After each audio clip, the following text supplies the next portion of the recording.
गोलकुंडे में कत्ल की संगीन वारदात में नामालूम अफराद ने एक 25 साल शख्स मोहम्मद नवाज का बेईमान अंदाज में कत्ल कर दिया।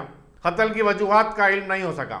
जुमे की सहपहर को एक सुनसान मकाम पर नवाज की नाश पाए जाने के बाद पुलिस को इत्तला दी गई थी, जिसने वहां पहुंचकर नाश को पोस्टमार्टम के लिए रवाना कर दिया और आगे की तहकीकात में मसरूफ है।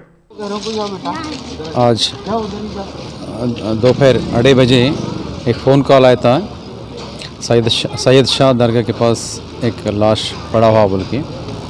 तो तुरंत मैं अपना स्टाफ सब मिल के वहाँ पर आ गए। आके वहाँ पूरा वेरीफाई करें तो डेड बॉडी नोटिस करके वो बॉडी के ऊपर सर के ऊपर कुछ मार लगा है, कोई पत्थर से मारे जैसा दिख रहा हो। तो उनका पूरा वेरीफाई करने के बाद उसका नाम निकला है मोहम्मद नवाज़। उन्होंने सेंटरिंग काम करता है, रहने का रेशम बाग। तो उसके बाद में उनका फैमिली मेम्बर्स से पूछताछ करें तो कल सुबह 10 बजे से घर में से निकला है, तो अभी तक घर को नहीं पहुंचा बोल के। तो पूरा कार्रवाई चल रही, किस वजह से वहाँ पर आए थे, वो कौन एक काम करने का चांसेस है, वो पूरा वेरीफाई करके असली अक्यूज़ को जल्द से जल्द पकड़ के एक्शन लेंगे।